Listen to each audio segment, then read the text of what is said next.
Hello, my name is Mary Catherine Whalen, and I'm the Curator Administrator here at the Amherstburg Freedom Museum. Welcome to our virtual art auction, and thank you for supporting the Amherstburg Freedom Museum. We are very grateful for all of your support that helps us continue to offer our programming and remain open during the pandemic. We really appreciate your support. Thank you. Before we get started, I'd just like to introduce the museum and our history and why it's important to celebrate Black history every day. Following the introduction of the museum, I will be introducing the artists and their artworks that are being showcased at our virtual art auction. The location of the museum is key. Amherstburg meant freedom as the Canadian destination for many freedom seekers escaping enslavement in the United States. Also included the museum complex are the Nazarene African Methodist Episcopal Church, National Historic Site and stop on the Underground Railroad, and the Taylor Log Cabin, home of George Taylor, a formerly enslaved man, and his family. Founded by Betty and Melvin Mack Simpson, the museum was officially incorporated in 1975. It was their vision to promote the rich heritage of African Canadians, many of whose ancestors had come as refugees from enslavement in the United States. In addition to sharing Amherstburg's stories of the Underground Railroad and the compassion and solidarity it took to make this network possible, the Amherstburg Freedom Museum collects, protects, interprets, researches, educates, and exhibits a collection of artifacts of historical and cultural value.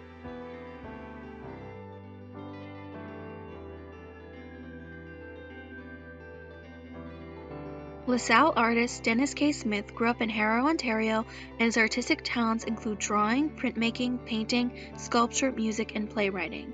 Dennis also teaches art lessons and is the president of the Artists of Color, which was formed in 2008. If you've been to the Amherstburg Freedom Museum, you will have seen his artwork with the theme of Emancipation Day on display.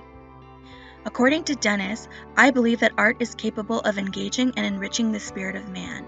Through art, mankind overcomes the barrier of a spoken language and speaks a visual dialogue that is a birth from the heart. I strive to convey a greater appreciation of my subject by shifting the perception of what many view as ordinary and hopefully elevate it to art.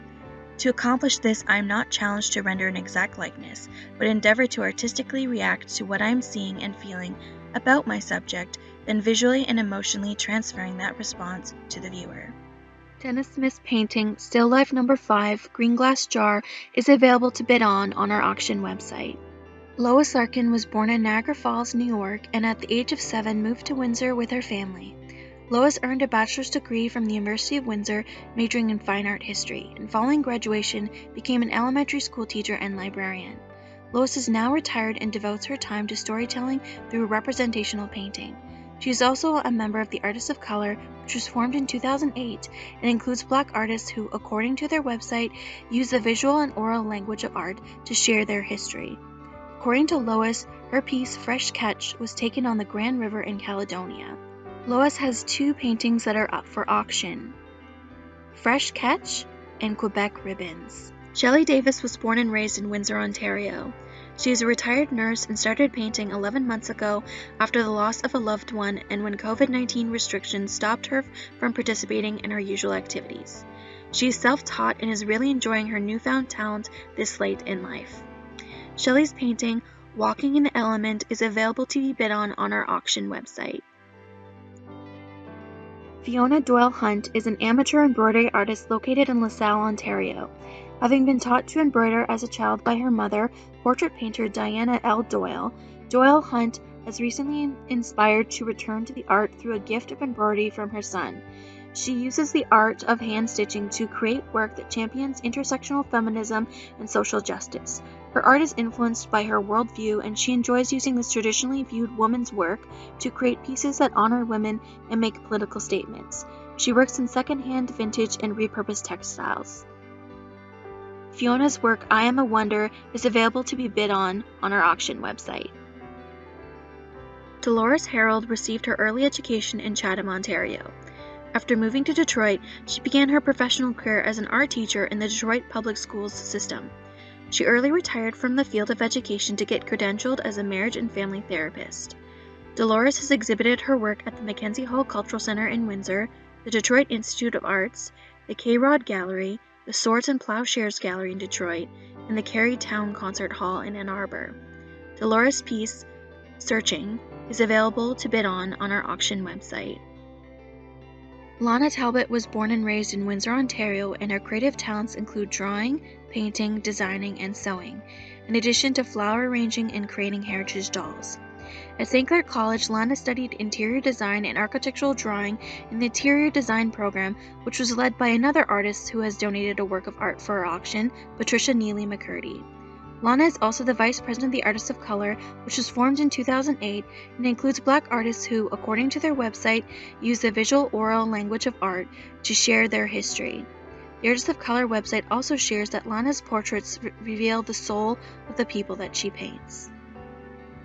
Lana's painting, Chillin', is available for bidding on our auction website.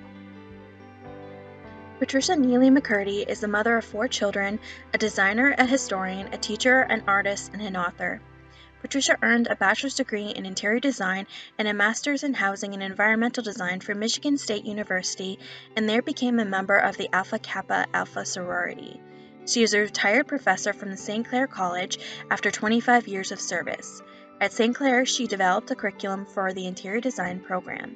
The program was recognized by the design societies and leading design schools in the United States and Canada. She is the first Black woman to develop a major program at the college. Patricia served in the 1970s Black History Committee of the Board of Education, whose purpose was to get Black history into the education curriculum. She served as the founding member for the North American Black Historical Museum, Incorporated, and became an exhibit designer and later vice president. She is the past president of the Our Day Study Club, a member of the Essex County Black Historical Society, and a member of the Black Women of Forward Action working for Black history in the education system. Patricia is the author of the book The Houses of Buxton, A Legacy of African Influences in Architecture. Patricia creates original textile pattern designs based on African influences for home furnishing manufacturers. She has displayed her artwork with the Artists of Color. Patricia's work, Barack Obama, the first Black President of the United States of America. This is a picture of the President giving his inaugural address as he became the 44th President of the United States of America. This picture shows how he rose above the clouds of adversity to stand tall, with a saint-like quality, thus the halo around his head, looking up to guide his country into a brighter future. Pauline Gaudette was inspired by the quilt codes possibly used as an Underground Railroad communication tool to create a large barn quilt, which is an item that can be bid on our auction website. To place your bids, visit afmartauction.givesmart.com. Thank you for your support.